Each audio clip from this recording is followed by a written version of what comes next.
Olá, seres vivos. O que faz um jogo de terror ser assustador? Seria a quantidade de jumpscares que ele oferece, quão horrível é o monstro que te persegue, ou até a presença constante do sobrenatural? Bem, apesar de muitas vezes esses elementos influenciarem bastante em construir uma tensão e uma experiência de terror, isso ainda não é o principal fator que leva o jogador a ter medo. Mas se não é isso, então o que seria? Enquanto estamos jogando, o jogo tem muitas formas de fazer isso. Pode ser no som, por exemplo, que é importantíssimo no jogo de terror, a presença constante de ambientes escuros ou até mesmo com uma dessas coisas que eu falei antes. Mas a questão é que se nenhuma dessas coisas estiverem acompanhadas do elemento principal, elas irão prontamente falhar em entregar uma experiência que cause medo, pois esse elemento é a atmosfera. Independente do conceito que ele ofereça, um jogo que disponha de uma atmosfera imersiva e que consiga prender a atenção do jogador na gameplay é um jogo que irá causar medo. E um jogo em específico, lançado há uma década atrás, conseguiu enfatizar o medo por conta de sua atmosfera que se tornou uma peça-chave para a construção do horror em sua história e principalmente na gameplay. E esse jogo é Outlast. E no vídeo de hoje nós iremos nos aprofundar nos confins do horror estabelecido nesse jogo e entender o que leva ele a ser uma das experiências mais icônicas e importantes da indústria dos jogos de terror. Então, sem demorar muito, pega um café e vamos pro vídeo porque a história é longa.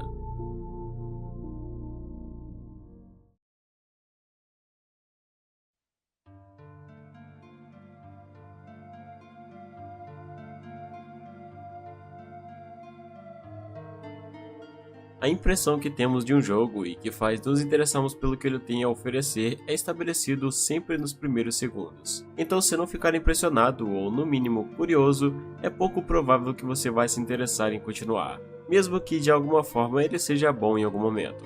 E os primeiros segundos da experiência de Outlast já conseguem desenvolver uma narrativa apenas com poucos elementos que muitas vezes nem são notados. Iniciamos o jogo sem uma ideia clara de para onde estamos indo. Apesar de uma introdução contextualizar quem somos e o que estamos fazendo, ainda assim você não sabe exatamente o que esperar. Mas apenas pela forma como o início do jogo acontece é o suficiente para saber que, seja lá o que for acontecer, certamente não será nada bom. No jogo, controlamos um repórter investigativo independente chamado Miles Upshur, um homem cuja ambição foi suficiente para o levar a adentrar os confins de Mount Massive, conhecendo pessoalmente o próprio inferno na Terra. Dirigindo em direção ao desconhecido, a escuridão do ambiente, somado à estrada de terra, cria um cenário não muito convidativo. E além disso, se você prestar atenção, vai perceber que o rádio do carro está ligado. Porém, conforme vamos nos aproximando cada vez mais do nosso destino, ele começa a falhar até o ponto em que simplesmente perde o sinal.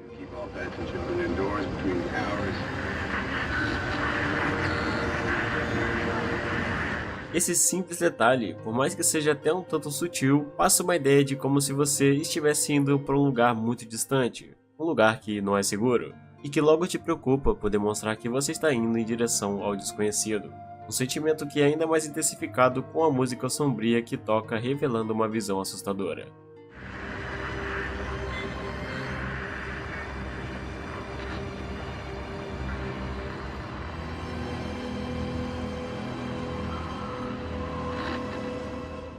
Chegando no local, a visão grandiosa e opressiva da construção intimida o jogador por saber o que tudo isso representa. E olhar para toda a magnitude desse edifício, que parece até mesmo como um tipo de castelo do Drácula ou algo assim, passa a ter um sentimento de megalofobia, temendo a ameaça que toda essa imensidão simboliza ao jogador, sustentando a noção da sua insignificância mediante tudo isso, o que por sua vez te faz sentir inseguro.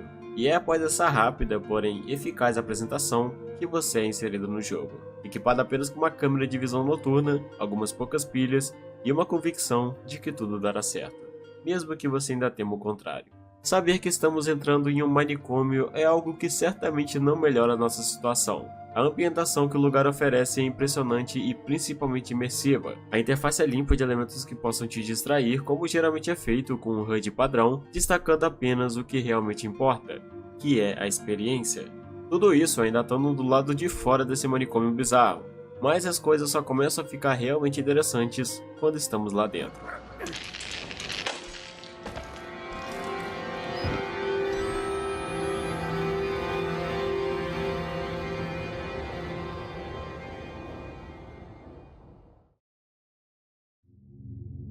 Outlast é um jogo que valoriza o terror psicológico por brincar com situações que te deixam desconfortável e principalmente tenso. E isso logo após o primeiro momento em que você pisa dentro do manicômio, pois assim que isso acontece, ele já estabelece qual será o seu maior problema durante toda a jornada aqui, que são os constantes ambientes escuros, que para que sejam explorados, você só terá como adentrar neles com a visão noturna de sua câmera, e esse elemento destaca a experiência do jogo porque, querendo ou não, ele transmite uma maior proximidade com o real, fazendo parecer como se realmente você estivesse ali, gravando os acontecimentos do jogo. Como eu havia dito anteriormente no meu vídeo sobre nictofobia, o escuro é uma coisa que está associada com o maior medo do ser humano, que é o medo do desconhecido.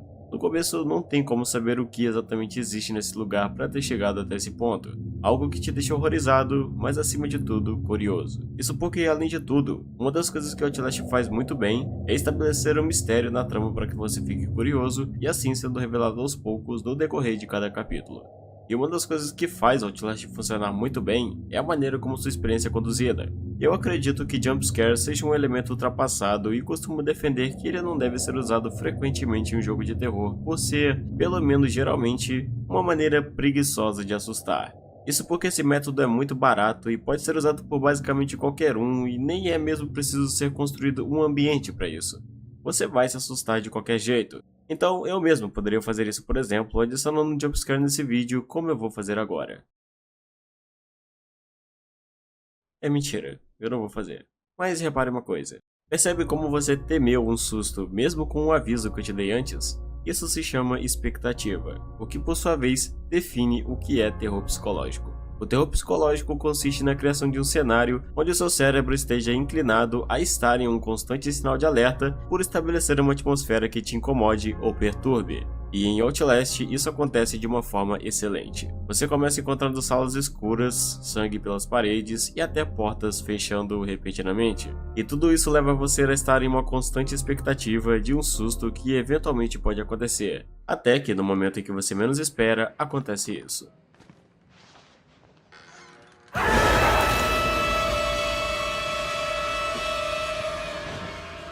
Jumpscares não são tão constantes em Outlast. Uma vez ou outra isso acontece, mas não é toda hora. O que é uma coisa boa, porque acaba meio que valorizando eles. Um outro momento onde isso também é muito bem estabelecido é quando precisamos pegar um cartão de acesso para uma sala de segurança. Acontece que para fazer isso, precisamos passar por um paciente em uma cadeira de rodas que, apesar de sua condição, ainda deixa você em alerta, temendo que ele possa fazer alguma coisa. Acontece que, para sua surpresa, ele não faz nada, mas depois de pegar o cartão, você precisa voltar e passar por esse paciente novamente. E por saber que ele não fez nada da última vez, você acredita que será o mesmo agora, e meio que acaba ignorando ele, se distraindo por um breve momento. E é nesse momento que você é surpreendido com o contrário.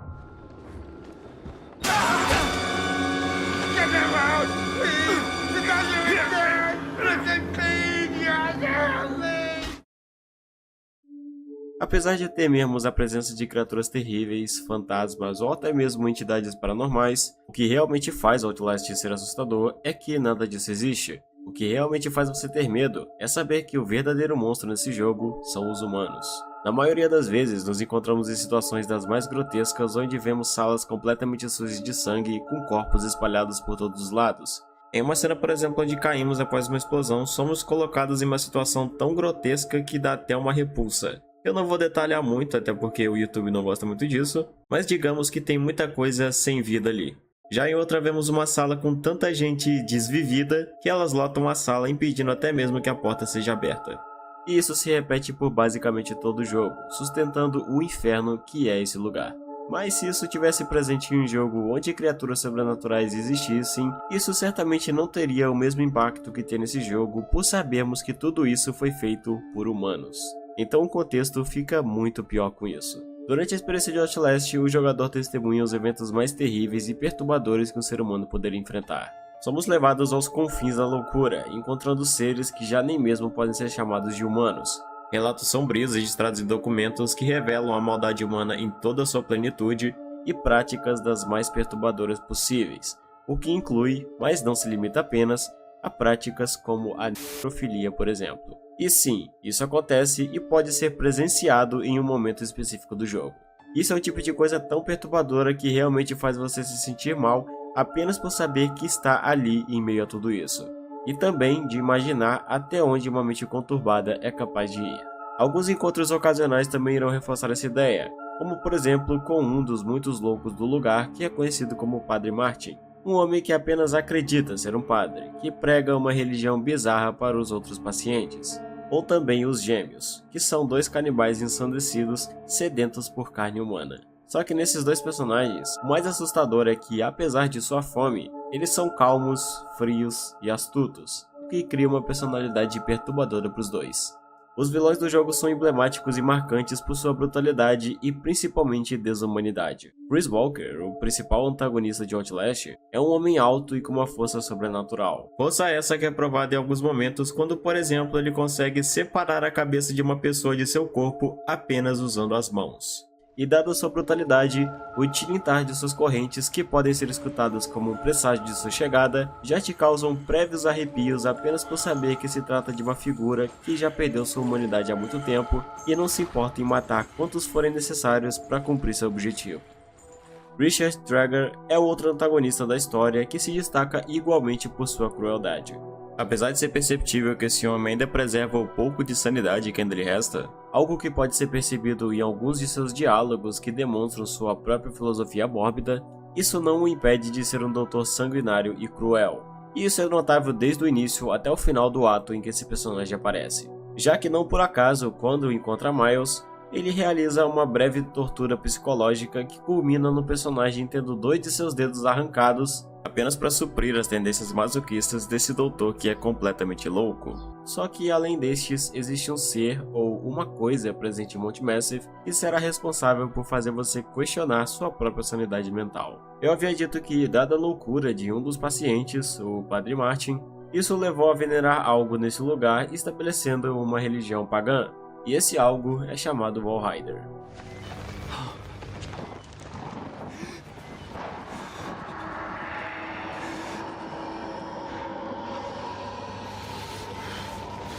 A primeira interação com essa coisa deixará você intrigado e inclinado fortemente a acreditar na ideia de fantasmas, espíritos ou demônios. Mas como eu disse, nada disso existe aqui.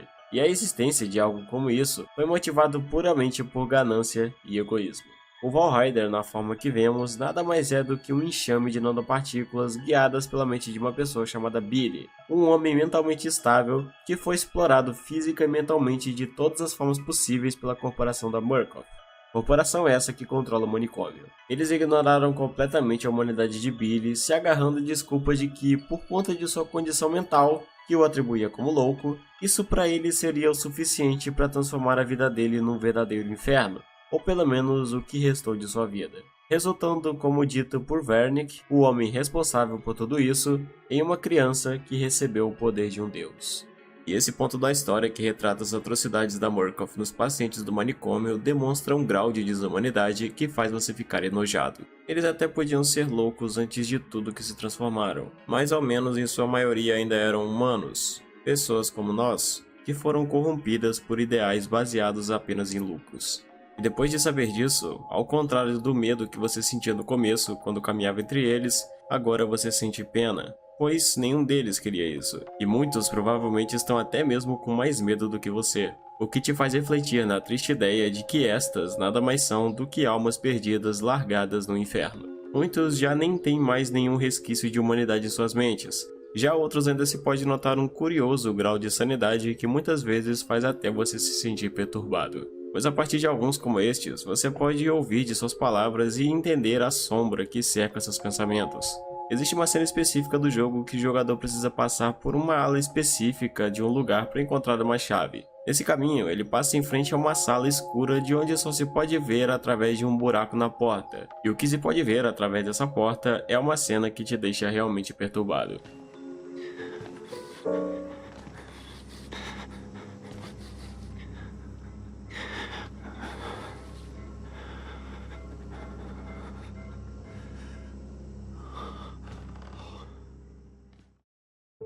Esse misterioso personagem, que aparece apenas uma única vez no jogo, é conhecido como o Pianista. E apesar de sua única aparição, é inegável que essa cena transmite um sentimento um tanto inquietante e até perturbador em certo nível. É até agradável de se ouvir, mas é estranho ver o piano sendo tocado tão bem por alguém com uma mente tão conturbada e que provavelmente com isso mostra apenas uma última conexão com o seu lado humano que lhe restou. Desde que eu vi essa cena pela primeira vez, ela me marcou bastante. O toque melódico, que acompanha um ar melancólico e ao mesmo tempo sombrio, soam como um tipo de pensamento que tenta ser expressado em notas. Para mim é como se isso fosse definido em uma frase como "já não me restou mais nada além disso", o que soa poético, mas indiscutivelmente perturbador.